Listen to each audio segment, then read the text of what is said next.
आज का कार्यक्रम महिला सम्मान एवं सुरक्षा को लेकर के है। पूरे नवरात्रि, पूरे 9 दिन यह कार्यक्रम चलने वाला है। शासन का निर्देश हुआ है कि पूरे प्रदेश स्तर पर इस तरह के कार्यक्रम चलाए जाए और इस तरह के कार्यक्रम के लिए हमारा विश्वविद्यालय ने पहल की है। हमारे विश्वविद्यालय ने माननीय कुलपति प्रोफेसर निर्मला एस मौर्य जी की प्रेरणा से, चूंकि ये महिला की सुरक्षा को लेकर के है, बहुत संवेदनशील मुद्दा है, तो और हमारे कुलपति, माननीय कुलपति मैम भी महिला है, उन्होंने इस मुद्दे को बहुत ही गंभीरता से लिया और उन्होंने कहा कि जितना हो सके, जितना ज्यादा से ज्यादा हो सके, क्योंकि हम फिजिकल तो इस पर हम अवेयरनेस कार्यक्रम नहीं कर सकते हैं, लेकिन वर्चुअल हम जितना ज्यादा से ज्यादा लोगों को जोड़ेंगे, जितना ज्यादा से ज्यादा लोगों को हम बता पाएंगे, वो चाहे साइबर सुरक्षा से लेकर के हो, चाहे उसकी कानून व्यवस्था से लेकर के हो, कानूनी जानकारी से लेकर के हो, और चाहे मनोवैज्ञानिक मनोवृत्तियों में परिवर्तन लाना हो, माइंडसेट में चेंजेस लाना हो,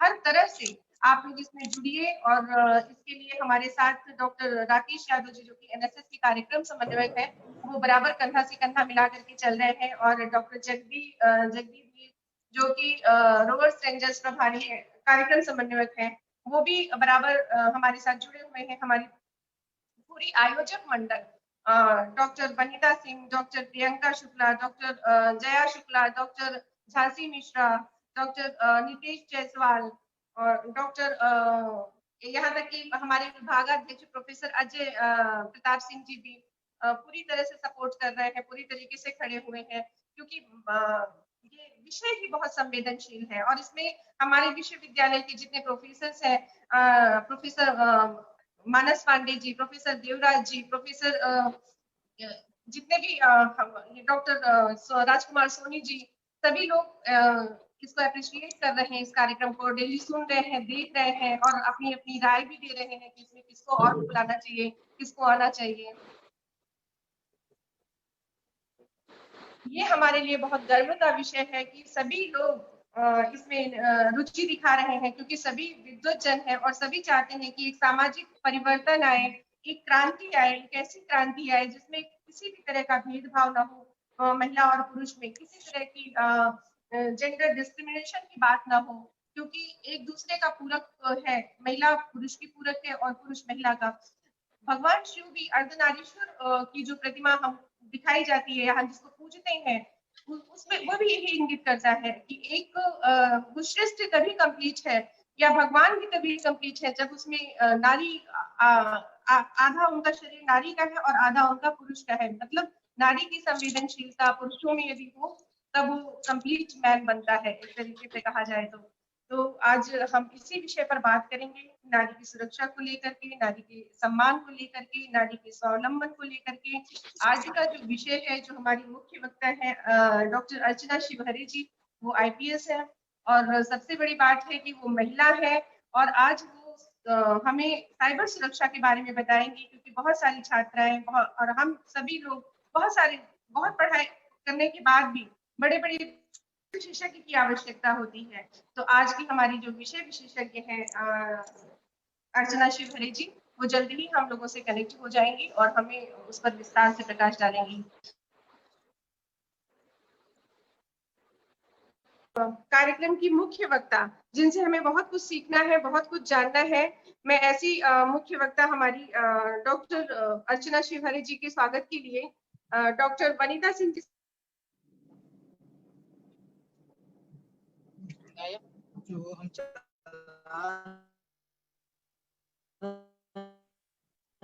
डॉक्टर वनिता नेटवर्क इसीलिए शुरू करूं मैम?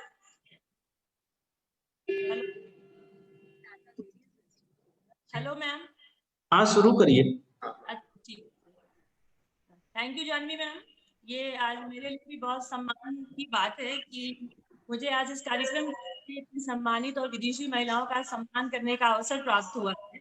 और जैसा कि हम सभी जानते हैं, हमारा जो मिशन है वो नारी शक्ति और महिला सशक्तिकरण से जुड़ा हुआ है। और आज की हमारी जो मुख्य वक्ता है डॉक्टर अर्चना शिवहरे जी, इसका एक जीवंत उदाहरण है मैम की, और हमारे आज की युवा पीढ़ी की लड़कियों के लिए, छात्राओं के लिए एक रोल मॉडल है, एक आइडियल है मैम।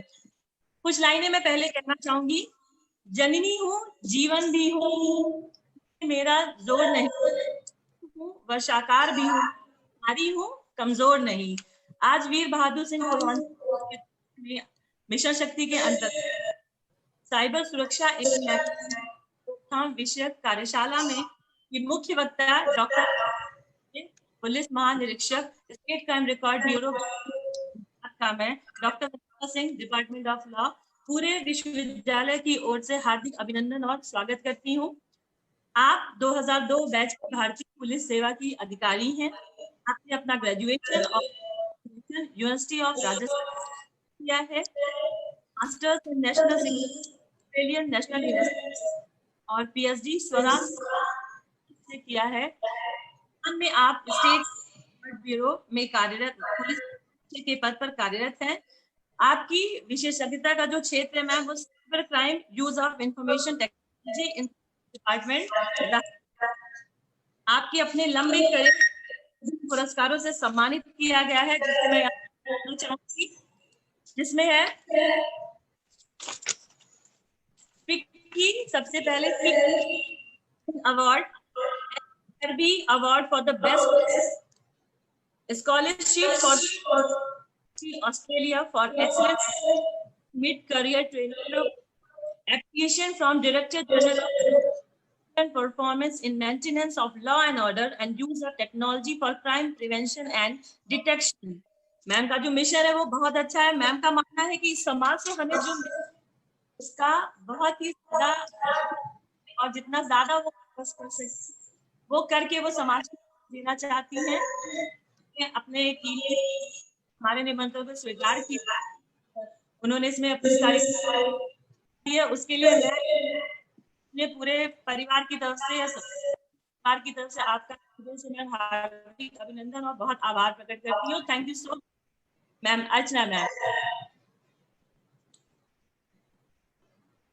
बहुत बहुत धन्यवाद वनिता मैम। अब मैं आज की जो हमारी सम्मानित मुख्य वक्ता है डॉक्टर अर्चना शिवहरे जी से मैं आग्रह करती हूँ कि आप अपना व्याख्यान प्रस्तुत करें। मैम, आज हमारे बीच में माध्यमिक के शिक्षक भी जुड़े हैं और प्राथमिक के शिक्षक भी जुड़े हैं, बहुत सारे छात्र छात्राएं जुड़े हैं, निश्चित रूप से आपके व्याख्यान से लाभ उठाएंगे। मैम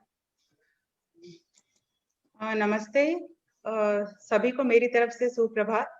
देर से मैं माफी चाहूंगी। आज पुलिस शहीद दिवस है, जैसा कि आप सबको ज्ञात होगा, और जिन पुलिस के सीआरपीएफ के जवानों ने देश की रक्षा के लिए अपने प्राणों की आहुति दी, उन्हीं को श्रद्धा प्रदान करने के लिए आज हर राज्य में और दिल्ली में भी पुलिस शहीद दिवस, पुलिस शहीद परेड का आयोजन किया जाता है। तो ये परेड का आयोजन आज हमारे राज्य में भी किया गया, गुजरात राज्य में, और इसीलिए मैं इस प्रोग्राम में थोड़ा देर से जुड़ चुकी हूँ। आज का जो ये आपका विषय है नारी शक्ति, महिला शक्ति, ये जो मिशन उत्तर प्रदेश सरकार ने आरंभ किया है, तो नवरात्रि का पर्व भी चल रहा है और हम रोज देवी दुर्गा से प्रार्थना करते हैं और हम क्या कहते हैं कि या देवी सर्वभूतेषु शक्ति रूपेण संस्थिता नमस्तस्यै नमस्तस्यै नमस्तस्यै नमो नमः।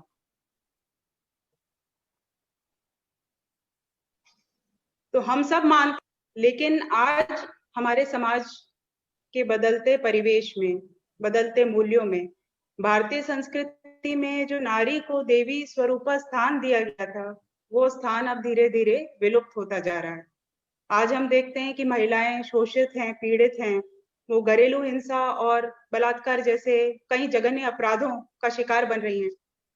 और दुख की बात है कि हमारे समाज में इस विषय में बहुत कम जागरूकता है। हमारे समाज की जो विचारधारा है वो इस स्थिति का मूलभूत कारण है। हम जब समाचारों में किसी बलात्कार का, किसी बच्ची के विरुद्ध हुए अपराध के बारे में सुनते हैं तो हम लोग को बहुत गुस्सा आता है और हम लोग ट्विटर पे या फेसबुक पर कोई पोस्ट डालकर अपना ये रोष व्यक्त करते हैं, अपना शोक व्यक्त करते हैं। लेकिन मात्र अपना रोष व्यक्त कर देने से समस्या का समाधान नहीं होगा।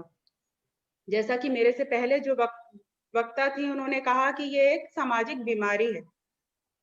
तो ये सामाजिक बीमारी है, सामाजिक दूषण है, और इसका जो मूलभूत कारण है कि समाज की जो गलत विचारधारा बन चुकी है, जो समाज में ये बीमारी फैल रही है, जो कि वायरस से भी ज्यादा खतरनाक है। तो इस बीमारी का, इस समस्या का जो समाधान है, उसके लिए समाज की विचारधारा को बदलना बहुत जरूरी है, समाज में जागरूकता लाना बहुत जरूरी है। इसलिए उत्तर प्रदेश सरकार ने ये जो अपना महिला शक्ति की मुहिम छेड़ी है जागरूकता लाने के लिए, ये बहुत सराहनीय है। मैं आशा करती हूँ कि इससे समाज में जागरूकता आएगी और महिलाओं के विरुद्ध जो अपराध हैं वो अपराध घटेंगे। राष्ट्रीय अपराध ब्यूरो के कुछ आंकड़े आपके समक्ष रखना चाहूंगी। राष्ट्रीय अपराध ब्यूरो के आंकड़ों के अनुसार महिलाओं के विरुद्ध में 2019 वर्ष में करीब 4 लाख से ज्यादा जो है मामले दर्ज हुए हैं, जिनमें से 1.5 लाख मामले घरेलू हिंसा के हैं, 35,000 मामले बलात्कार और बलात्कार की कोशिश के हैं, और 90,000 मामले बालकों के यौन शोषण के हैं। साइबर क्राइम के मामले 3,000 हैं जो महिलाओं के विरुद्ध किया गया साइबर क्राइम, लेकिन ये संख्या सही आंकड़े नहीं बताती है, क्योंकि 3,000 तो वो मामले हैं जो पुलिस में दर्ज कराए गए हैं। बहुत सारे ऐसे मामले हैं जो पुलिस तक पहुंचते ही नहीं है, पुलिस में जिनकी रिपोर्ट ही नहीं कराई जाती, जो दर्ज ही नहीं कराए जाते। तो ये इसलिए 3,000 की हम संख्या पे नहीं जाएं, लेकिन साइबर क्राइम के विरुद्ध में जागरूकता जो है ये बहुत जरूरी है। और साइबर क्राइम, जैसा कि आप सब जानते हैं कि डिजिटल उपकरण जैसे कि मोबाइल, लैपटॉप, कंप्यूटर, इनके द्वारा किया गया कोई भी जो क्राइम है वो साइबर क्राइम है। साइबर क्राइम के बारे में आपने पढ़ा होगा, नहीं तो आप इंटरनेट पर इसके लिए बहुत सी किताबें भी हैं, इससे आप पढ़ सकते हैं। हैकिंग, फिशिंग, स्पूफिंग, मॉर्फिंग, ऐसे कई तरह के जो साइबर क्राइम्स हैं। ज्यादातर साइबर क्राइम आर्थिक गुना जो है आर्थिक फायदे के लिए किए जाते हैं, जैसे कि क्रेडिट कार्ड, एटीएम कार्ड का पिन यूज करना, नंबर यूज करना, उससे किसी के अकाउंट को हैक कर लेना, पैसे निकाल लेना। लेकिन महिलाएं और बालक विशेष प्रकार के साइबर क्राइम का भी शिकार हो रहे हैं। वो है मॉर्फिंग, ब्लैकमेलिंग, फिशिंग, स्पूफिंग। कोई महिला की फोटो फेसबुक या व्हाट्सएप या इंस्टाग्राम या किसी प्रकार की सोशल मीडिया वेबसाइट या पर उसके जो अकाउंट है उससे लेकर उसको मॉर्फ करके और उसको इस तरह से पोस्ट करना कि वह आपत्तिजनक जो है हो उस महिला के लिए, या उस महिला की तरफ से उसका फेसबुक या इंस्टाग्राम अकाउंट हैक करके कोई आपत्तिजनक पोस्ट उसकी तरफ से डाल देना, जो वास्तव में वो फोटो और पोस्ट उस महिला ने नहीं डाली होती है। ये जो साइबर अपराधी है ये उसने डाली होती है। और साइबर अपराधों की रोकथाम के लिए जागरूकता बहुत जरूरी है, क्योंकि साइबर क्राइम करना बहुत आसान है। एक छोटे से सस्ते से मोबाइल डिवाइस से भी साइबर क्राइम किया जा सकता है, जबकि साइबर क्राइम के अपराधियों को पकड़ना उतना ही मुश्किल है। ज्यादातर ये जो सोशल मीडिया वेबसाइट्स हैं, फेसबुक है, इंस्टाग्राम है, व्हाट्सएप है, इन सब की जो ओनर कंपनीज हैं, जो ये कंपनियां इन वेबसाइट्स को चला रही हैं, वो सब कंपनियां अमेरिका में हैं, और इन कंपनियों के जो सर्वर हैं वो भी अमेरिका में हैं। ज्यादातर आजकल एक क्लाउड टेक्नोलॉजी के बारे में आपने सुना होगा कि इन सब कंपनियों का जो डाटाबेस है वो क्लाउड सर्वर पे होता है। क्लाउड सर्वर से किसी भी तरह की इंफॉर्मेशन लेना वो बहुत मुश्किल है। तो जब पुलिस के पास इस तरह का केस आता है तो हमें फेसबुक का जो लीगल सेल है अमेरिका में, या व्हाट्सएप का जो लीगल सेल है, इंस्टाग्राम का लीगल सेल है, वहां पुलिस को लिखना पड़ता है कि आप हमें उस आईपी एड्रेस की जानकारी दें कि जिससे ये पोस्ट की गई है। और अगर क्लाउड का यूज करके अगर वो पोस्ट की गई है तो वो आईपी एड्रेस की जानकारी निकालना बहुत ही मुश्किल है। ज्यादातर केसेस में ये क्राइम जो है ये दूसरे देशों में बैठे हुए लोग भी कर रहे हैं, जहाँ के साइबर लॉ हमारे साइबर लॉ से बिल्कुल अलग हैं, और जहां पर हो सकता है कि इस प्रकार की चीजें करने, जैसे नाइजीरिया का मैं आपको उदाहरण दूं। नाइजीरिया में कोई साइबर लॉ नहीं है।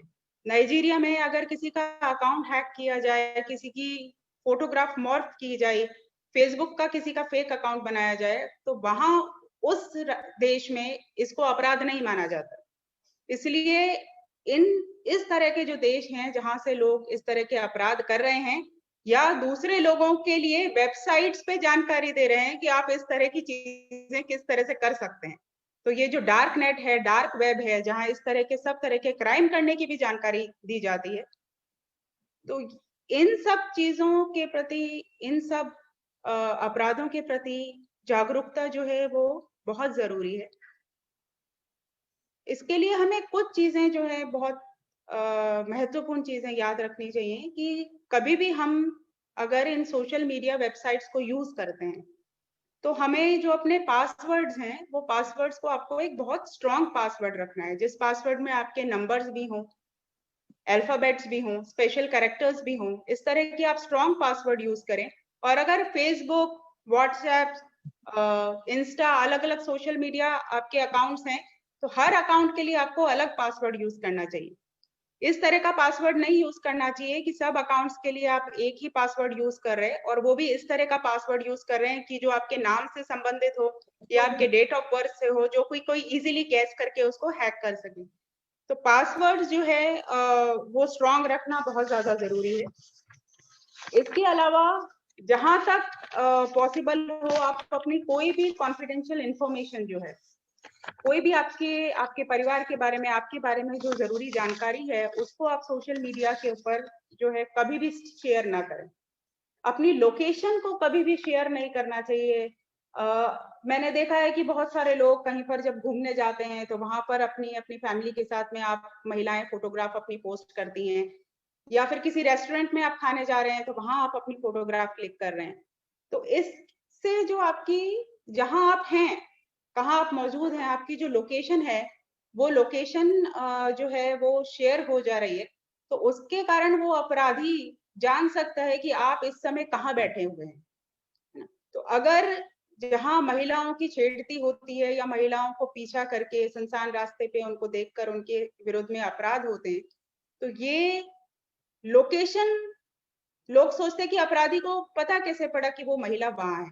तो ये जो सोशल मीडिया वेबसाइट्स हैं जिनके थ्रू आप अपनी फोटोग्राफ किसी भी जगह पर लेकर पोस्ट कर रहे हैं, तो इससे जो है वो लोकेशन शेयर हो जाती है। तो ये आपको बहुत ध्यान रखने का है कि इस तरह से अननेसेसरीली आप अपनी लोकेशन जो है वो सोशल मीडिया जो वेबसाइट्स हैं उनके ऊपर नहीं पोस्ट करें।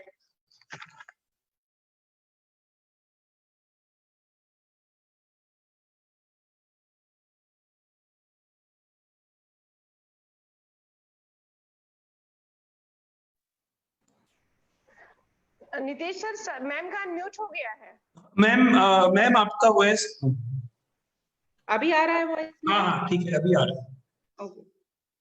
तो आपके मोबाइल डिवाइस में जो ब्लूटूथ और वाईफाई है उसको आपको हमेशा ऑन नहीं रखना चाहिए, क्योंकि अगर आप उसको ऑन रखेंगे तो कहीं भी जहां पर पब्लिक वाईफाई एक्सेस है ना, वहां से आपका जो फोन है उसकी पूरी माहिती उस पब्लिक वाईफाई में जा सकती है, पूरी इंफॉर्मेशन उसमें जा सकती है और इससे आपका जो मोबाइल डिवाइस है वो हैक हो सकता है।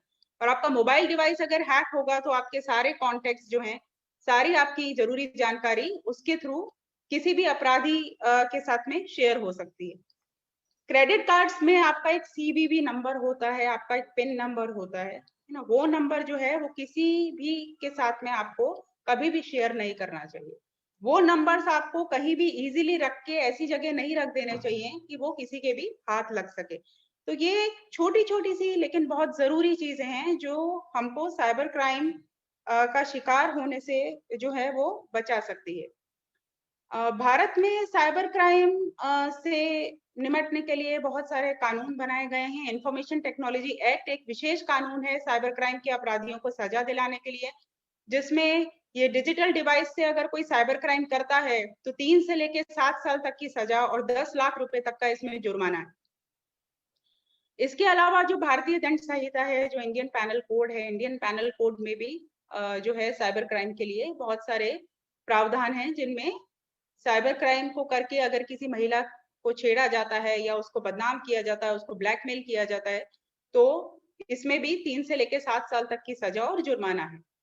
लेकिन सबसे ज्यादा जरूरी ये है कि आप साइबर क्राइम को रिपोर्ट करें, आप साइबर क्राइम को रजिस्टर कराएं, क्योंकि जब तक अगर आप साइबर क्राइम का शिकार बन गए हैं, ये सब जरूरी चीजों का अगर आप ध्यान रखेंगे तो लगभग आपको कभी भी इस प्रकार की परेशानी नहीं होगी। लेकिन फिर भी अगर आप इसका शिकार बन जाते हैं तो आपके लिए जरूरी है कि आप पुलिस को इन्फॉर्म करें, इसको रिपोर्ट करें, रजिस्टर करें, और ये बहुत आसान है। इसके लिए जरूरी नहीं है कि आपको पुलिस स्टेशन जाना हो। जैसे कि उत्तर प्रदेश में एक सिटीजन पोर्टल है, हर राज्य में एक सिटीजन पोर्टल है। तो आपके जो राज्य की जो एक सिटीजन पोर्टल है, उस सिटीजन पोर्टल पे आप साइबर क्राइम को रिपोर्ट कर सकते हैं, है ना। उससे उसकी जानकारी लेके पुलिस सामने से आपको कांटेक्ट करेगी। अगर आप नहीं चाहते कि उसमें एफआईआर रजिस्टर कराएं कि न्यूज़पेपर में नाम आ जाएगा, बदनामी होगी, अगर कोई महिला ऐसा नहीं चाहती है तो जरूरी नहीं है, वो रिक्वेस्ट कर सकती है पुलिस से इस मामले को रजिस्टर नहीं करना चाहती। जैसे कि मैंने आपको बताया कि 3000 ही क्राइम रजिस्टर हुए पिछले साल, क्योंकि महिलाएं बदनामी के डर से क्राइम रजिस्टर नहीं कराना चाहती। आप भले रजिस्टर उसको ना कराएं, लेकिन रिपोर्ट करें ताकि पुलिस जो है वो अपराधी तक पहुंच सके, उस अपराधी को पकड़ सके और आगे बहुत सी महिलाएं उस अपराध का शिकार होने से बचे। तो उत्तर प्रदेश की सिटीजन पोर्टल पे आप कर सकते हैं। पुलिस का कंट्रोल नंबर डायल 100 है। 112 जो है इमरजेंसी रिस्पांस सिस्टम, आप वहां पर इस बात की जानकारी दे सकते हैं, कंट्रोल पे बता सकते हैं। तो जरूर अगर किसी से आप या आपका कोई भी, आपकी कोई भी फ्रेंड है, आपकी कोई भी एक्वेंटेंस है, रिलेटिव है, अगर वो साइबर क्राइम का शिकार बने तो जरूर आप उसको पुलिस को इन्फॉर्म करें। भले आप रजिस्टर ना कराएं, लेकिन उस अपराधी तक पहुंचने में वो पुलिस को मदद करेगा। और ये जो हमारे समाज की मानसिकता है कि महिलाओं की बदनामी होगी, इसलिए महिलाओं के विरुद्ध जो इतने सारे अपराध होते हैं वो रिपोर्ट नहीं होते, रजिस्टर नहीं होते, परिवार वाले भी मना कर देते हैं, इस मानसिकता को बदलने की हमको जरूरत है। क्योंकि अन्याय को सहन करने वाला भी उतना ही बड़ा अपराधी है जितना अन्याय करने वाला। अपराध करने वाला से कम अपराध उसका नहीं है जो उस अपराध को सहन करके चुप बैठा है, और जिसके कारण से उस अपराधी को शय मिलती है कि वो और लोगों के साथ उस प्रकार का अपराध करे। तो इसलिए इस मानसिकता को बाहर निकालना हमको बहुत जरूरी है कि अगर हम इसको रिपोर्ट करेंगे तो सब जगह जो है हमारा नाम आ जाएगा, बदनामी होगी। अभी सुप्रीम कोर्ट के आदेश के अनुसार पुलिस को ये मनाही है कि किसी भी अपराध में किसी के बारे में अगर वो छापे तो महिला का नाम उनको नहीं छापने का है। और अब ये एक गुनाह है, ये एक अपराध है कि अगर कोई पुलिस का आदमी आपके जो महिला है जिसने फरियाद दर्ज कराई है उसके नाम को अगर वो लीक कर देता है समाचार पत्र वालों को, तो वो सस्पेंड भी हो सकता है, उसकी नौकरी भी जा सकती है और उसके अगेंस्ट में क्राइम रजिस्टर हो सकता है। तो इसीलिए इस बात से आप निश्चिंत रहें कि हमारा नाम बाहर आ जाएगा, महिलाएं निश्चिंत रहें, और जरूर पुलिस को मैं कहती हूँ रिपोर्ट करें, रजिस्टर करें। और ये महिला शक्ति अभियान के अंतर्गत एक बहुत हमारे सामने एक अच्छा आंकड़ा एक यूपी के पुलिस अधिकारी हैं सीनियर, उन्होंने मेरे साथ शेयर किया है अभी कि पिछले 24 घंटों में महिला और बाल अपराधों के 23 अभियुक्तों को उम्र कैद की सजा दिलाई गई है उत्तर प्रदेश में, और 14 अपराधियों को जो बलात्कार और हत्या के अपराधी हैं, ऐसे 14 अपराधियों को फांसी की सजा दिलाई गई। तो इन अपराधियों को सजा कैसे मिली? क्योंकि उन महिलाओं ने जिनके विरुद्ध में अत्याचार हुआ, उनके परिवार वालों ने हिम्मत करके पुलिस को उन्होंने इस बाबत में जानकारी दी, उनका जो है फरियाद दर्ज कराई, और पुलिस ने उन अपराधियों को ढूंढकर और कोर्ट से उनको सजा दिलवाई। इसलिए सभी महिलाओं से मेरा यही अनुरोध है कि अगर आप या आपकी कोई फ्रेंड है, आपके कोई रिलेटिव हैं, आपके कोई जानने वाले हैं, आपके यहाँ पर जो घर पे काम करने के लिए महिला आती है, अगर कोई भी महिला जिसको आप जानते हैं अगर वो किसी अपराध का शिकार होती है तो जरूर पुलिस की मदद लें।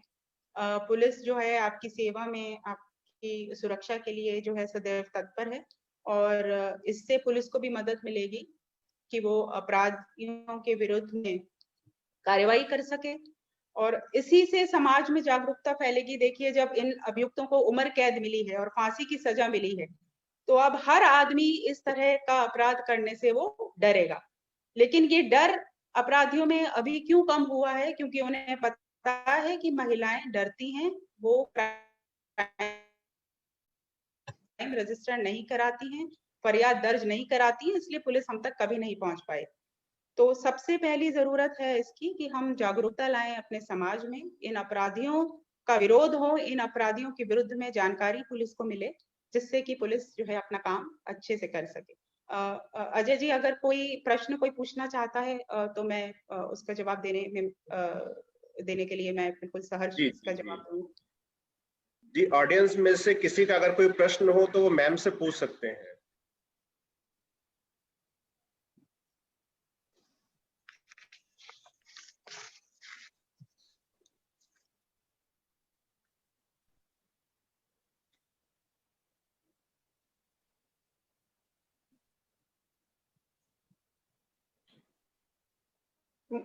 सर, हमारी ज्यादा ऑडियंस जो है फेसबुक से और यूट्यूब से जुड़ी हुई है। फेसबुक और यूट्यूब लाइव चल रहा है, तो हमारे पैनलिस्ट ज्यादा पैनल में कम लोग हैं। तो निश्चित रूप से आज मैम ने जितनी चीजें बताई हैं, जितनी बातें बताई हैं, बहुत ही अच्छी जानकारी उन्होंने दी है, क्योंकि ये छोटी छोटी जानकारी ही हम लोगों को नहीं होती है, या थोड़ी बहुत होती भी है तो उस पर हम उतना ध्यान नहीं देते हैं कि इसका जो दुष्प्रभाव है वो किस स्तर तक पहुंचेगा।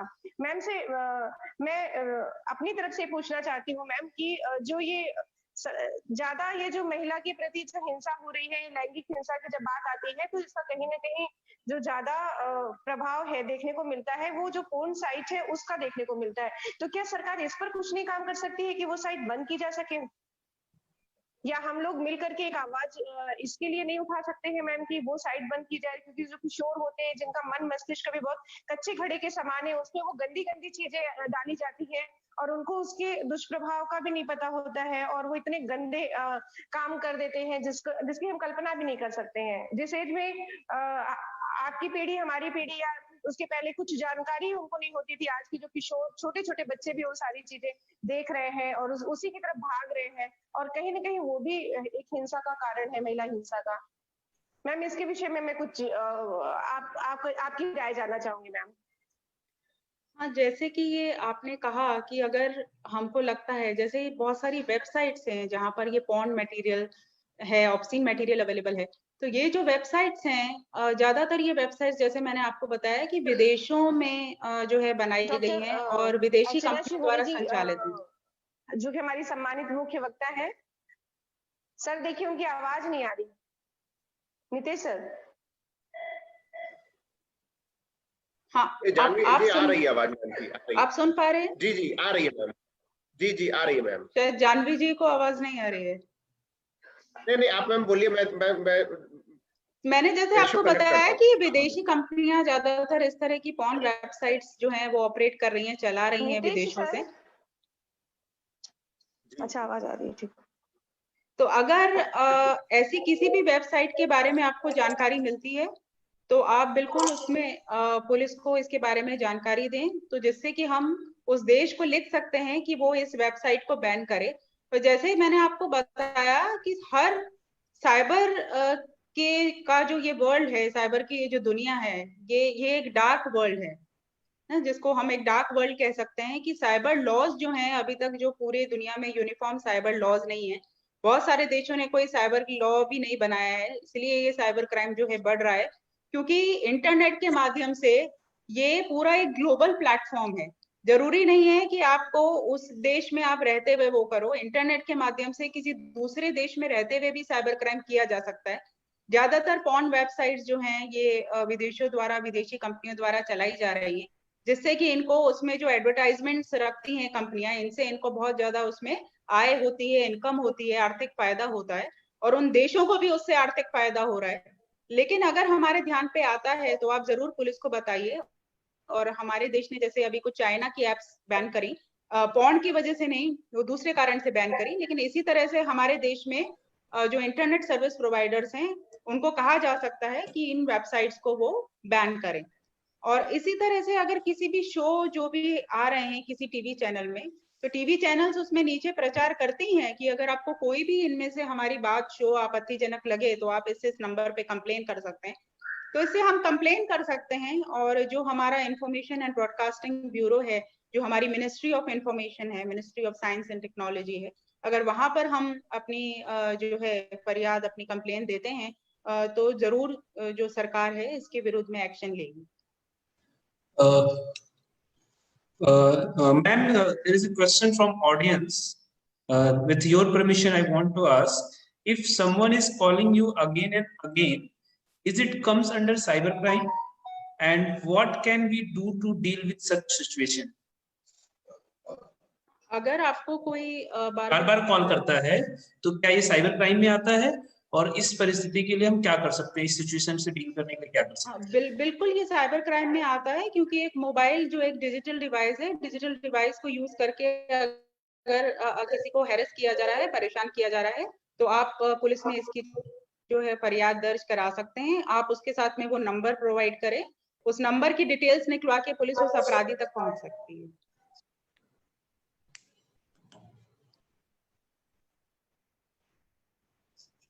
दो लोगों ने अपना हाथ उठाया है, महेंद्र शुक्ला जी और ऋचा जी, ये कुछ पूछना चाहती है मैम से। नितेश सर देखिए इन्हें, महेंद्र शुक्ला जी और ऋचा जी। ऋचा जी का क्वेश्चन मैंने बता दिया, महेंद्र जी बताइए। जी नमस्ते सर, मैं महेंद्र बोल रहा हूँ। हाँ बताइए। सर मुझे मैडम से जानकारी थोड़ी सी ये चाहिए थी, अगर डोमेस्टिक वायलेंस होता है, बोलिए आवाज आ रही है। उसके परिवार के ही कोई सदस्य हैं, उसमें बहुत सारे सोशल चीजें होती हैं जिसके कारण जो अपराध करने वाला है वो भी, और जिसके साथ ये घटना हो रही है, अपराध तो नहीं कह सकते हैं, पर जो हम यौन उत्पीड़न की बात करते हैं, यौन उत्पीड़न की जो शुरुआती चीजें हैं उसको हम लोग न तो रिकॉर्ड में ले पाते हैं और न तो उसको हम लोग कंप्लेन कर पाते हैं। ऐसी स्थिति में तो कैसे कर सकते हैं, क्योंकि जो उत्पीड़न करने वाला है वो उसी परिवार का और उनके बहुत खास लोग हैं, उस बच्ची के या महिला के, उसके लिए क्या प्रावधान है?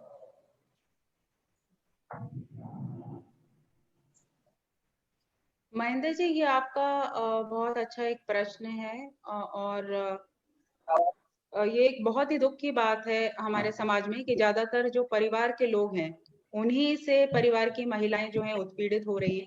जो बलात्कार के केसेस में भी हम देखते हैं तो ज्यादातर अपराधी वही हैं जो कि फैमिली में से हैं या फ्रेंड्स हैं या रिलेटिव्स हैं।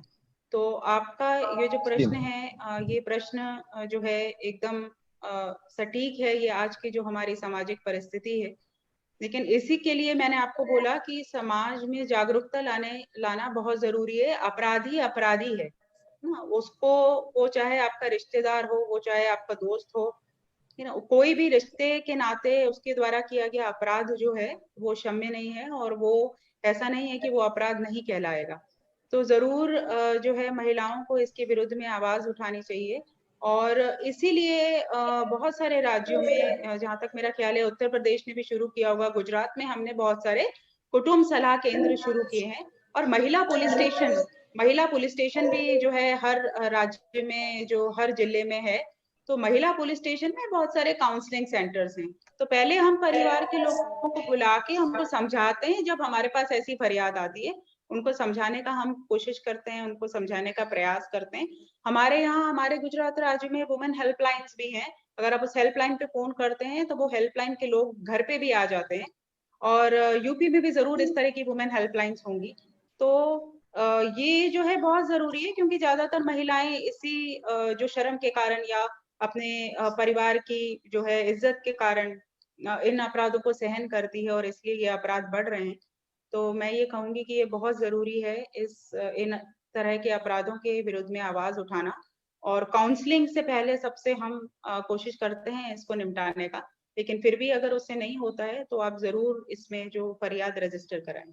हालांकि ये बहुत मुश्किल है एक महिला के लिए अपने परिवार के विरुद्ध में जाकर ये कार्य करना, और इसी कारण से जो है महिलाएं वो नहीं बोल पाती हैं, नहीं कर पाती हैं।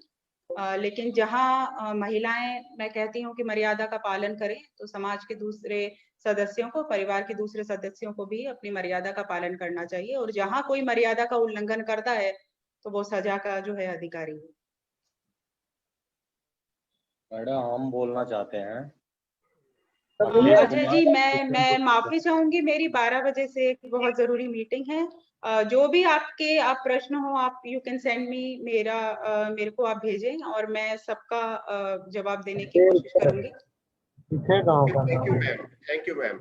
ऐसा जानवी मैम, आप को मैम को वोट ऑफ थैंक्स आप दीजिए। और एक अजय जी, मैं बस एक लास्ट में बात बोलना चाहूंगी। एक तो आप लोगों का बहुत बहुत धन्यवाद कि आप लोगों ने मुझे बुलाया, और इस तरह से मैं हमारे राज्य में तो इस तरह के मैं बहुत कार्यक्रम करती हूँ जागरूकता के, लेकिन उत्तर प्रदेश में भी मैं कर पाई। और इतनी ही मेरी गुजारिश है कि सिर्फ हंगामा खड़ा करना मेरा मकसद नहीं, शर्त यह है कि सूरत बदलनी चाहिए, और मेरे सीने में भी और तेरे सीने में भी आग हर शख्स के सीने में जल जाए। बहुत सुंदर मैम, बहुत बहुत धन्यवाद मैम। और आप इतने उच्च पद पर आसीन होते हुए भी आपने हमारे लिए इतना समय निकाला, और आपसे आज हमारे छात्र छात्राएं जितने भी जुड़े हैं, विशेषकर छात्राएं, आप महिला शक्ति की परिचायक है, आप महिला शक्ति की प्रेरणा है, तो आपसे बहुत हमारी छात्राएं अभी प्रेरित भी हुई होंगी, और निश्चित उनके मन में भी आया होगा कि आप जैसे उच्च पदों पर पहुंच करके जैसे आज आप समाज को दिशा निर्देश कर रही हैं, बहुत कुछ बता रही हैं, वैसे ही हमारी छात्राएं भी इस पद तक पहुंचे और वो भी समाज का दिशा निर्देश करें। और आप जैसी महिला मिशन शक्ति से जुड़ी तो निश्चित हमारा ये जो अभियान है वो सार्थक होगा, क्योंकि एक उद्देश्यपूर्ण अभियान है जो भारत सरकार, जो शासन की तरफ से अभी हम लोगों के लिए आया है करने के लिए, जो गांव-गांव में पहुंच करके जब ये अभियान, जब ये आवाज पहुंचेगी आप जैसे लोगों की, आप जैसी शक्तियों की, तो निश्चित ये शक्ति जो है वो जागृत होगी। बहुत बहुत धन्यवाद मैम। जानवी जी, मैं प्रोफेसर मैं सभी महिलाओं से वो भी अपने दो शब्दों के माध्यम से आपका आभार प्रकट करें मैम। प्रोफेसर जी, मैं वीर बहादुर सिंह पूर्वांचल विश्वविद्यालय की तरफ से हमारे आज के कार्यक्रम के मुख्य वक्ता, मेरी आवाज नहीं आ रही है? ओके। मैं वीर बहादुर सिंह पूर्वांचल विश्वविद्यालय की तरफ से आज के कार्यक्रम की मुख्य वक्ता डॉक्टर अर्चना शिवहरे IPS। सर आपकी आवाज नहीं आ रही। आ रही आवाज? अरे, मैं आपका बहुत आभार व्यक्त करता हूं कि आपने हमारे अनुरोध को स्वीकार किया और आपने अपना बहुमूल्य समय हमारे विश्वविद्यालय के विद्यार्थियों, जो हमारे NSS के वॉलंटियर्स हैं, जो हमारे रोवर्स रेंजर्स के वॉलंटियर्स हैं, और जो हमारे विश्वविद्यालय के समस्त छात्र एवं प्राध्यापक हैं, उनके लिए आपने दिया। और आपने जो भी हमें जानकारी और अपना बहुमूल्य ज्ञान जो हमारे छात्रों को आपने दिया, उसके लिए मैं अपना विश्वविद्यालय परिवार की तरफ से आपका आभारी हूं, और आशा करता हूं कि आपका उद्बोधन हमें भविष्य में भी सुनने को मिलेगा। बहुत बहुत धन्यवाद।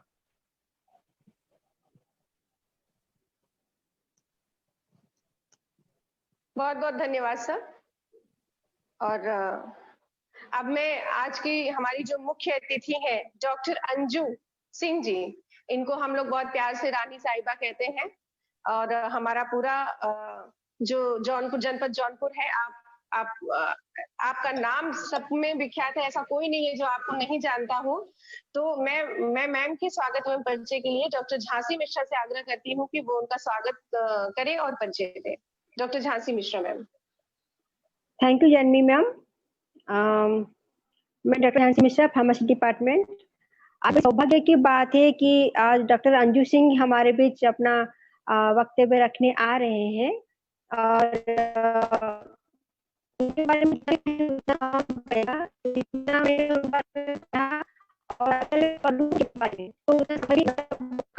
जाएगा, इसी बारे में छोटी चीज मैं बताऊंगी, लेकिन वो भी मतलब सागर से एक बुक जैसा ही होगा।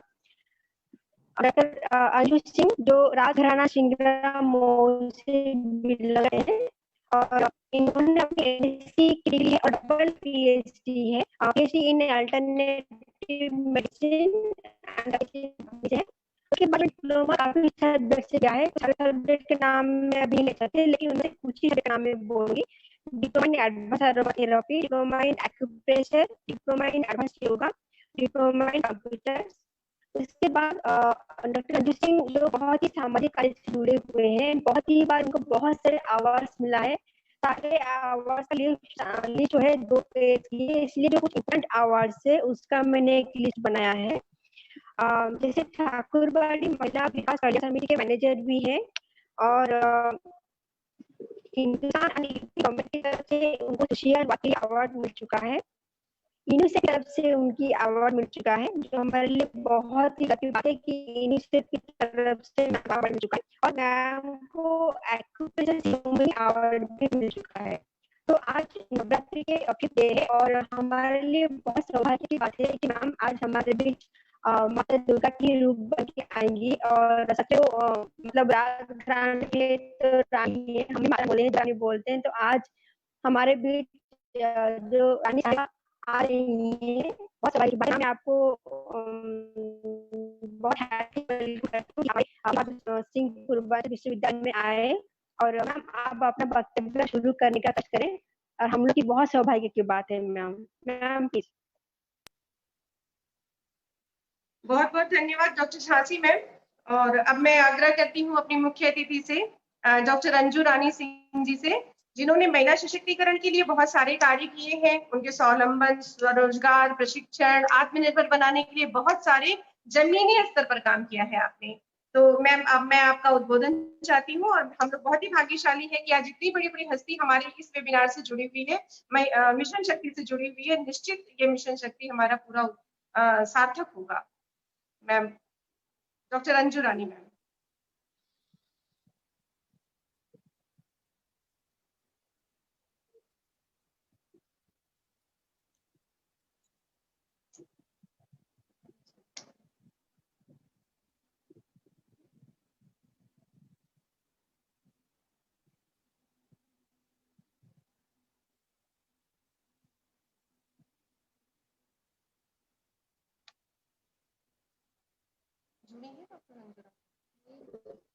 निकल गई है क्या? अंजू सिंह है। हेलो जी मेरी आवाज आ रही है? जी मैम आ रही है। हेलो आ रही है मैम, बोलिए जी बोलिए। जी मैम आ रही है मैम। ओके। ये 9 दिनों को जो कार्यक्रम है, इसमें जैसे सरकार ने इनको अलग अलग 9 दिन तक अलग अलग विषयों पे, मुद्दों पे, महिलाओं से संबंधित जो कार्यक्रमों का आयोजन होना है, उसमें जो भी हमारे समाज की कुप्रथाएं हैं, रीतियां हैं और जो कुरीतियां हैं, उसमें खास करके जैसे मुख्यतः बाल विवाह उन्मूलन, कन्या भ्रूण हत्या, महिलाओं के प्रति जो बढ़ते अपराध हैं, घरेलू हिंसा, दहेज हत्या और आर्थिक असमानता, और अभी अभी जो बात हुई साइबर सुरक्षा, इन सब चीजों का को इन सभी टॉपिक्स पे बात होनी है इन 9 दिनों में। और इस कार्यक्रम को एक तरह से कहा जाए कि नौ दुर्गा और जी जो है इन सभी कुरीतियों का संहार करेंगी। और आज का ये कार्यक्रम सिर्फ एक कार्यक्रम ही नहीं है, बल्कि इसके पीछे एक सरकार की बहुत ही बड़ी मंशा है, एक उद्देश्य है। और इस कार्य के माध्यम से लोगों की मनोवृत्तियों में परिवर्तन लाना है, जो नारी शक्ति के प्रति अत्यंत दूषित एवं कलुषित हो चुकी है। जैसा कि माननीय कुलपति महोदया श्रीमती निर्मला एस मौर्य जी भी एक महिला हैं और इस मिशन की महत्ता को समझ रही हैं, और उन्होंने लगातार ऐसे कार्यक्रमों का आयोजन करवाया है और किया जा रहा है विश्वविद्यालय द्वारा। इसके लिए आप सभी और महामहिम कुलपति महोदया को बहुत बहुत धन्यवाद, जो उन्होंने महिलाओं की सुरक्षा हेतु एक मंच पर और वेबिनार के माध्यम से सभी सुदूर क्षेत्रों के लोगों को भी जोड़ने का कार्य किया है और बहुत सारी जानकारियां देने की कोशिश की है, और एक निश्चित ही सकारात्मक पहलू साबित होगा।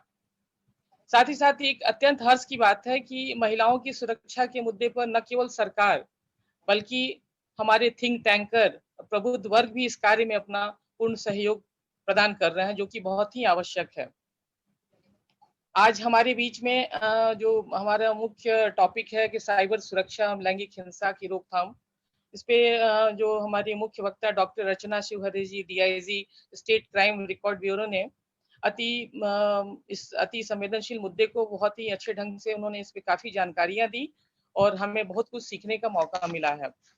बहुत कुछ हम नहीं भी जानते थे, इन सब चीजों को हमें सीखने का मौका मिला है हमारे बच्चियों को और छात्रों को, छात्राओं को। और इन सब चीजों पे, क्योंकि वो आजकल ये साइबर क्राइम बहुत बढ़ता जा रहा है, और जैसा उन्होंने कहा कि इसके लिए सिर्फ जागरूकता ही जरूरी है और क्राइम जो है वो क्राइम करना तो बहुत आसान है, लेकिन उसे पकड़ना बहुत मुश्किल है। तो साइबर क्राइम से जो निपटने के लिए हमें सबसे पहले तो सावधानी ही रखनी जरूरी है। और जो उन्होंने सावधानियां हम लोगों को बताई हैं कि उन सब चीजों पे, क्योंकि हम देखने में आता है कि यूट्यूब वगैरह पे तो किसी वीडियो को अगर गलत ढंग से अपलोड कर दिया गया तो उसको तो तुरंत वो लोग रोक सकते हैं, वो पता लगा सकते हैं कहाँ से है।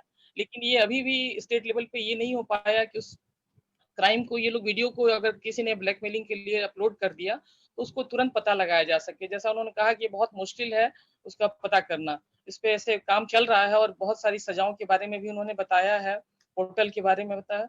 ये सब बहुत सारी अच्छी जानकारियां उन्होंने दी हैं, इसके लिए उन्हें बहुत बहुत धन्यवाद। और आगे भी भविष्य में भी वो हमारे मार्गदर्शन करती रहेंगी बच्चियों का।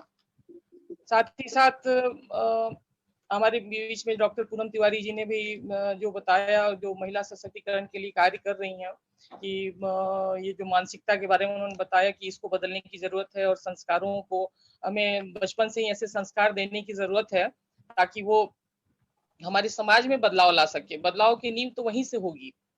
और मैं आज ये लैंगिक समानता पे जो हमारे महिलाओं, हमारे देश में महिलाओं के ऊपर जो हो रहे हैं सब हिंसा और के लेके, उसमें कोई कानून में तो कोई कमी नहीं है, लेकिन हमारा देश अभी भी वैसा देश है जहाँ पे महिलाएं अभी भी पूरी तरह से सुरक्षित नहीं है। अगर हम ऐसा कहें तो कुछ गलत नहीं है। अगर हम कुछ बातों का ख्याल रखें तो जरूर हम इससे बच सकते हैं। अब मैं आपके साथ एक छोटी सी महत्वपूर्ण जानकारी भी साझा करना चाहूंगी कि पिछले साल जब 17वीं लोकसभा के सदस्यों ने कुछ जानकारियां चाही थी, तो जो विशिष्ट जानकारियां सामने आई थी उसमें एक तो ये थी कि भारत के संसदीय इतिहास में सबसे अधिक महिला सांसद बनी है और वो 78 है। वहीं दूसरी तरफ ये भी देखा गया है कि जो पुरुष सांसद हैं जिनके खिलाफ महिला उत्पीड़न के मामले दर्ज हैं, उनकी संख्या में भी बहुत बढ़ोतरी है अगर हम पिछले सेशन के उससे देखें तो इससे ये निकल के आता है कि महिलाएं एक तरफ तो काफी आगे बढ़ भी रही हैं, लेकिन अभी भी उनका शोषण उसी स्तर पे हो रहा है। इसलिए हमें इन चीजों को रोकथाम के लिए जो है आवश्यक है कि हम जो है कुछ उन चीजों पे ध्यान दें। और सरकार को भी जैसे जैसे अगर उन्होंने कहा कि महिला के सभी अधिकार जो डिफरेंट, जैसे सबसे पहले हम चाहेंगे कि जो पैट्रियार्चल एटीट्यूड होता है वो पुलिस का ऑफिसर का, उसको थोड़ा सा जो है देखना होगा, क्योंकि जब महिलाएं जब करने जाती हैं तो उनको वो संवेदनशील होकर महिलाओं के उसको रजिस्टर्ड करना चाहिए, और क्योंकि वैसे ही डहरी समय रहती हैं। दूसरा कि महिलाओं को सभी अधिकार मिले। सरकार से कि आर्थिक रोजगार की दिशा में उनको सशक्त होना बहुत जरूरी है। उनको जो है इनकम समानता का अधिकार है। फिर पॉलिटिकल और इकोनॉमिक क्षेत्र में भी जो पार्टिसिपेशन होते हैं तो बड़े लेवल पे तो होता है, लेकिन छोटे छोटे लेवल पे जो है ग्राम पंचायत से लेवल से लेके शहर लेवल तक उन लोगों को बढ़ावा देना होगा। फिर कोई भी जो अगर किसी लड़की के साथ, महिला के साथ कुछ गलत होता है तो जो शेल्टर वगैरह है जो बनते हैं शहरों में, बड़े शहरों में तो हैं, लेकिन उनको छोटे स्तर पे भी कहीं ऐसा शेल्टर होना चाहिए, होम या मेंटल सपोर्ट के लिए, उनकी हेल्थ फैसिलिटीज के लिए कुछ व्यवस्थाएं होनी चाहिए। तो आजकल ये डिजिटाइजेशन का जमाना है और इसको कुछ इस तरह से कि जेंडर फ्रेंडली बन सके, इस पे हमें कार्य करना होगा। और मैं अंत में ये कहना चाहूंगी, आप सभी को बहुत बहुत धन्यवाद देना चाहूंगी, और डॉक्टर जानवी जी जो कार्यक्रम समन्वयक हैं उनको बहुत बहुत धन्यवाद, पूरे संयोजक मंडल को धन्यवाद, और एवं तकनीकी टीम को भी धन्यवाद, और सामाजिक संस्थाओं प्रबुद्ध वर्ग को भी इसके लिए आगे आते रहना होगा। और जब तक कि समाज के अंतिम व्यक्ति तक ये संदेश नहीं पहुंच पाएगा कि तब तक ये अधूरा है हमारा अभियान। इसलिए हमें इसमें सभी को भाग लेना होगा। और नवरात्रि की असली पूजा भी तभी मानी जाएगी जिस दिन प्रत्येक पुरुष, चाहे वो पति हो, भाई हो, पिता हो, वो जीती जाती शक्ति का सम्मान करना सीखे, सुरक्षा देना सीखे, उन शिक्षा के प्रति जागरूक और समर्पित हो। बहुत बहुत धन्यवाद।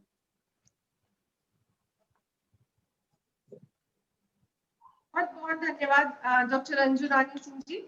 आपने बहुत अच्छे तरीके से बताया कि किस तरीके से महिला सुरक्षित रह सकती है, किस तरीके से उसे सम्मान दिया जा सकता है, क्योंकि असली पूजा तभी मानी जाएगी जब जो जीती जागती नारी है उसका हम सम्मान करें, उसकी हम सुरक्षा करें, तो ही नवरात्रि की असली पूजा सफल होगी। आप रानी साहिबा बहुत सारे जमीनी स्तर पर आप सामाजिक कार्य करती हैं और आप उन महिलाओं को भी स्वावलंबी बनाने की कोशिश करती हैं जो पढ़ी लिखी नहीं है या जो कम पढ़ी लिखी हैं, जो गांव में बसी हैं। उनके लिए आप पापड़, बड़ी, अचार, अगरबत्ती, सॉफ्ट टॉयज, पेंटिंग, सिलाई, कढ़ाई, बुनाई, ट्रेनिंग, ब्यूटिशियन का कोर्स और कंप्यूटर ट्रेनिंग, आप बहुत तरह की ट्रेनिंग आप देती हैं। और ये हम लोगों के लिए बहुत सौभाग्य का विषय है कि हमारे जनपद में आप जैसी आज भी महिला शक्ति है जो कि जमीन पर रह करके काम कर रही है, जमीनी स्तर पर काम कर रही है। क्योंकि जागरूक करना, चीजों को ज्यादा से ज्यादा एक्सप्लोर करना, ये सब तो हम लोगों की बस की बात है, लेकिन जमीन पर जाकर के काम करना एक सामाजिक कार्यकर्ता ही कर सकता है। तो आप सही मायने में आप एक सामाजिक कार्यकर्ता हैं और आपका बहुत बहुत धन्यवाद कि आज आप हमारी इस कार्यक्रम से जुड़ी। और सबसे बड़ी बात यह है कि आज मिशन शक्ति जो कार्यक्रम है, इसमें देखा जाए तो कुलाधिपति भी महिला शक्ति है और माननीय कुलपति भी महिला शक्ति है। आज की मुख्य वक्ता भी महिला शक्ति है, मुख्य अतिथि भी महिला शक्ति है, विशिष्ट अतिथि भी महिला शक्ति है। इतनी सारी महिला शक्ति को सपोर्ट कौन कर रहा है? वो पुरुष वर्ग सपोर्ट कर रहा है। जितने भी हमारे तकनीकी से जुड़े हुए हैं हमारे पुरुष भाई, शिक्षक और जितने भी कार्यक्रम समन्वयक NSS के डॉक्टर राकेश यादव जी, कार्यक्रम समन्वयक प्रभारी डॉक्टर जगदीप जी, जितने भी हमारे विश्वविद्यालय के प्रोफेसर हैं, जितने भी शिक्षक हैं, सभी जुड़े हुए हैं और सभी चाहते हैं कि उन सब महिलाएं आगे आए, क्योंकि आधी आबादी है और इनको सुरक्षा मिले, इनको सम्मान मिले। क्योंकि सभी महिलाएं सभी एक किसी न किसी बेटी का पिता है, किसी न किसी बेटी का बहन का भाई है, तो किसी न किसी पत्नी का पति है। तो कहने का मतलब कि हर व्यक्ति एक स्त्री से जुड़ा हुआ है। जब वो पैदा होता है तो माँ से जुड़ता है और अंत तक वो उसके साथ एक स्त्री जुड़ी हुई होती है।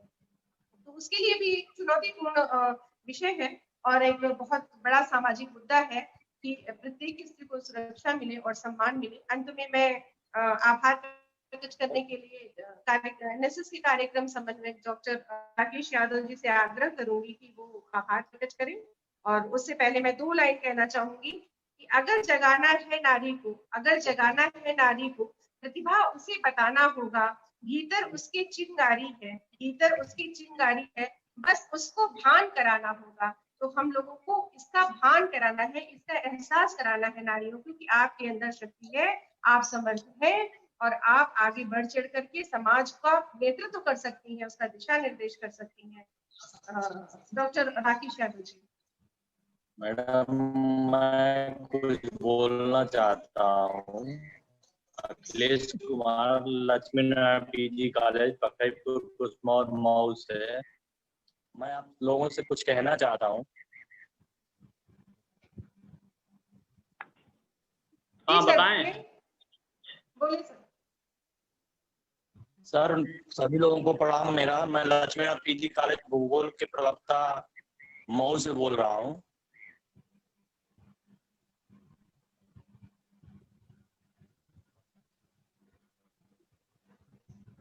अखिलेश जी बताएं। चाहता हूँ कि ये महिला सशक्तिकरण हो या समाज में बहुत सारी जो है विसंगतियां देखने को मिलती हैं, तो मुझे ये समझ में आता है कि अगर शिक्षा को पूर्ण रूप से, क्योंकि शिक्षा जो है सर्वांगीण विकास करती है और कहीं न कहीं जो विक्षिप्त मानव होता है, जिसका जो है सर्वांगीण विकास नहीं हुआ होता है, वो इस तरह के कुकृत्य जो है करता है, चाहे वो महिलाओं के साथ हो, चाहे समाज के किसी भी जाति वर्ग विशेष के साथ हो। तो मेरे अनुसार मैं ये आपसे कहना चाहता हूँ सर कि शिक्षा को अगर मजबूत कर दिया जाए, जिससे मानव और बालक का जो है सर्वांगीण विकास हो, जिससे वह गलत और सही में फर्क करना जो है जान सके, जिससे वह गलत कार्य न कर सके। और अगर इस तरह के लोग जो है शिक्षित मानव समाज जो अगर उभर कर आता है पूरी तरह से, तो हमको लगता है कि अपराध अपने आप जो है कम हो जाएंगे। यही मेरी बात थी सर, बस और कोई बात नहीं थी।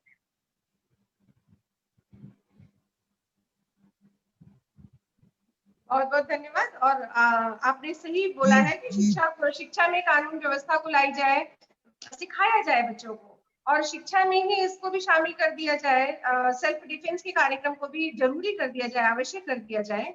तो बहुत सारी चीजें अपने आप कम हो जाएंगी, क्योंकि जब छात्राएं अपने आप को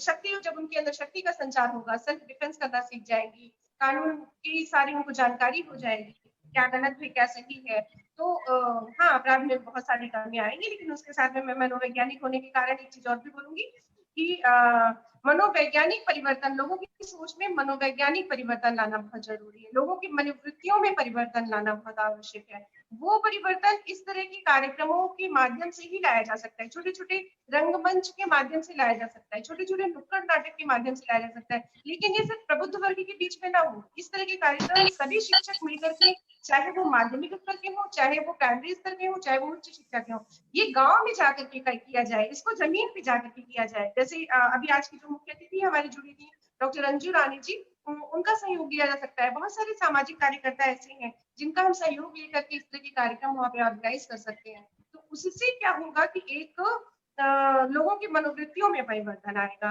मेरा ये भी सुझाव है सभी शिक्षकों से कि हम लोग मिल करके इस तरह के कार्य कर सकते हैं। डॉक्टर राकेश यादव जी, अब आपसे आग्रह है कि कार्यक्रम में जितने भी हमारे मुख्य अतिथि, विशिष्ट अतिथि, मुख्य वक्ता, जितने भी लोग जुड़े हुए थे, सबके प्रति आभार प्रकट करें। डॉक्टर राकेश यादव जी। आवाज मेरी सुनाई पड़ रही मैम? जी सर। हाँ, सुनाई पड़ रही है आवाज? हेलो जी, आवाज आ रही है आपकी, आवाज आ रही है आपकी। आज के इस वेबिनार का संयोजन कर रही है डॉक्टर जानवी श्रीवास्तव जी। लगातार नवरात्र के समय 17 तारीख से हमारी यह यात्रा शुरू हुई है और कंटिन्यूअस हमारे विश्वविद्यालय की माननीय कुलपति प्रोफेसर निर्मला एस मौर्य महोदय के उनके आदेश के अनुपालन में वीर बहादुर सिंह पूर्वांचल विश्वविद्यालय कंटिन्यूअस मिशन शक्ति कार्यक्रम के अंतर्गत वेबिनार का आयोजन कर रहा है और इसको बहुत ही सफल तरीके से जानवी मैम जो है संचालित कर रही हैं, तो सबसे पहले उनको धन्यवाद। और आज के इस कार्यक्रम में हमारी जो मुख्य अतिथि हैं डॉक्टर अंजू सिंह जी, इन्होंने समाज सेवा के क्षेत्र में ठाकुरबाड़ी महिला एक समिति बनाकर बड़ा ही महत्वपूर्ण कार्य किया है और इन्होंने जैसे महिलाओं को कैसे सशक्त किया जा सकता है, नारी सशक्तिकरण के क्षेत्र में, महिला सशक्तिकरण क्षेत्र में बड़ा ही उल्लेखनीय कार्य जमीन पर जाकर इन्होंने किया है। तो ये हमारी महिलाओं के लिए, हमारी बहनों के लिए, माताओं के लिए, बेटियों के लिए एक प्रेरणा की स्रोत है। तो इनको मुख्य अतिथि के रूप में पाकर हमारा वीर बहादुर सिंह पूर्वांचल विश्वविद्यालय धन्य है और मैं ये अपेक्षा करूंगा कि हमारा ये विश्वविद्यालय जो परिवार है तो इनसे जुड़कर इनके अनुभवों का जो है लाभ ले सकता है और तभी जो है हमारे विश्वविद्यालय की जो गरिमा है, मतलब नारी सशक्तिकरण के क्षेत्र में भी वह बढ़े, नित नए स्वरूप ले। इसके लिए मैडम का मैं धन्यवाद ज्ञापित करता हूं। उन्होंने अपना अमूल्य समय दिया और अपने शानदार उद्बोधन से हम सभी को प्रेरित किया, पल्लवित पुष्पित किया विचारों से अपने। तो मैं मैडम का पुनः धन्यवाद ज्ञापित करता हूं। मैडम, मैं ये कहना चाहता हूं भारतीय सभ्यता और संस्कृति में हमेशा नारियों को सर्वश्रेष्ठ स्थान रहा है। जैसे नर और नारी में ही हम देखते हैं, मात्रात्मक अंतर अगर देखें तो नारी में जो है 2 मात्रा है। आधुनिक युग में हम एकदम अपने को बहुत ही मॉडर्न मान चुके हैं। यूरोपीय जो आधुनिक युग आया, जो यूरोपीय समाज से आए मूल्य आए, उन मूल्यों के बाद भी आप देखें कंप्यूटर की खूब होती है तो उसमें जो है मदरबोर्ड शब्द आया, क्योंकि माँ के पास जो है, एक नारी के पास जो क्षमता है वो एक प्रजनन की, वो पुरुष में नहीं है। एक बच्चे को पैदा करने की जो क्षमता है वो माँ जो है गर्भ में अपने 9 माह तक रखती है, उसके बाद वो जन्म देती है, वो पुरुष के अंदर जो है वो पुरुष नहीं कर सकता है। प्रकृति ने ही नारी को महत्वपूर्ण स्थान दिया है। तो ये हमारे समाज में नारियों को सही सम्मान तब मिल सकता है जब हम इसकी शुरुआत अपने परिवार से करें, माइंडसेट से। हम अपने बेटों को ये बताएं कि हमें जो है बच्चियों का, महिलाओं का, माताओं का, बहनों का, सबका सम्मान करना चाहिए। जब ये चीजें परिवार से शुरू होगी, उसके बाद परिवार से होते हुए, शिक्षालय से होते हुए पूरे जो है राष्ट्र में फैल सकती हैं। तो ये तभी चीजें हो सकती हैं कि हमें है। और इसी के साथ आज की हमारी जो मुख्य वक्ता रही डॉक्टर अर्चना शिवहरे जी, जो पुलिस महानिरीक्षक हैं गुजरात में, उन्होंने साइबर क्राइम जो एक ज्वलंत मुद्दा है, उस मुद्दे पर बहुत ही सारगर्भित ढंग से अपना व्याख्यान दिया। और हमारे जितने भी इस वेबिनार में श्रोता जुड़े हुए हैं, जितने भी लोग जुड़े हुए हैं, उन सभी उनके विचारों से जरूर लाभान्वित हुए होंगे और उनके साथ भविष्य में कोई ऐसी घटनाएं ना घटे, इसलिए जो है उससे बहुत ही अधिक उनको लाभ हुआ। और साथ ही साथ उन्होंने नारी सशक्तिकरण के लिए जैसे शुरू में या देवी सर्वभूतेषु शक्तिरूपेण संस्थिता, तो शक्ति की जो स्वरूप है नारी, उसको कैसे फिर से प्रतिष्ठित स्थान दिया जाए, उसके बारे में महत्वपूर्ण ढंग से बताया। और साथ ही साथ हमारी जो अन्य विशिष्ट अतिथि रही डॉक्टर पूनम तिवारी जी ने बहुत ही संक्षिप्त ढंग से महिलाओं के बारे में, महिलाओं का कैसे सम्मान किया जाए समाज में, कैसे उनका सम्मान बढ़े, महिलाओं एवं बालिकाओं की सुरक्षा सम्मान के लिए किस तरीके से कदम उठाए जाने चाहिए, इसके बारे में उन्होंने बहुत ही बेहतर तरीके से बताया। डॉक्टर प्रोफेसर अजय प्रताप सिंह जी लगातार इस पूरे वेबिनार में जुड़े हुए हैं, मैं उनका भी हृदय से वंदन अभिनंदन करता हूं। डॉक्टर जगदेव जी कंटिन्यूअस जो है पूरे वेबिनार में पूरा उन्होंने समय दिया, उनका भी मैं हृदय से वंदन अभिनंदन करता हूं। हमारी जो टीम है जी, पूर्व डायरेक्टर रज्जू भैया संस्थान लगातार जुड़े हुए हैं, उनका भी मैं हृदय से वंदन अभिनंदन करता हूं। डॉक्टर झांसी मिश्रा जी, डॉक्टर अनामिका जी, डॉक्टर धीरेन्द्र चौधरी जी, डॉक्टर शशिकांत यादव जी, और साथ ही साथ लगातार हमको सहयोग दे रहे हैं डॉक्टर नितेश जायसवाल जी। आप सभी का मैं हृदय से वंदन अभिनंदन करता हूं। आप सभी ने इस वेबिनार को सफल बनाने में अपना महत्वपूर्ण योगदान दिया और भविष्य में हम चाहेंगे कि हमारा विश्वविद्यालय महिलाओं के मान सम्मान, उनकी रक्षा में सर्वोपरि रहे। तो ये पुनः जो है आप सभी का हृदय से धन्यवाद मैं ज्ञापित करता हूं, सभी वक्ताओं का, सभी विशिष्ट अतिथियों का, मुख्य अतिथि का, सभी प्रतिभागियों का, जितने भी एनएसएस के वॉलंटियर, विश्वविद्यालय के जो छात्र जुड़े हुए हैं, रोवर्स रेंजर्स के वॉलंटियर, सभी का मैं हृदय से वंदन अभिनंदन करता हूं। सबको आभार ज्ञापित करता हूं, आपने अपना अमूल्य समय दिया और अमूल्य समय देकर इस पूरे जो है वेबिनार को आपने सफल बनाया। इसके लिए मैं एक बार पुनः सबका हृदय से वंदन अभिनंदन करता हूं। जय हिंद, जय भारत, जय मातृशक्ति। बहुत बहुत धन्यवाद डॉक्टर राकेश यादव जी। आपने हमेशा जब से कार्यक्रम शुरू हुआ है तब से आप और डॉक्टर जगदेव जी हमेशा एकदम एक पैर पर खड़े होकर के सारे महाविद्यालय के शिक्षकों को, छात्रों को, सबको, रोवर्स रेंजर्स के छात्रों को, एनएसएस के छात्रों को आपने जोड़ रखा है। और मैं पर्दे के पीछे बहुत सारे लोग काम कर रहे हैं। अवनीश विश्वकर्मा जो कि शोध छात्र हैं, वो बराबर इस काम के लिए लगा हुआ है और जितने भी टेक्निकल सपोर्ट देना है, और डॉक्टर धीरेन्द्र चौधरी जी, डॉक्टर शशिकांत यादव जी और डॉक्टर नितेश जायसवाल जी का भी मैं हृदय से बार बार धन्यवाद मैं भी अपनी ओर से करती हूँ। और अब डॉक्टर नितेश जी से मैं आग्रह करती हूँ कि कार्यक्रम के समापन की घोषणा करें।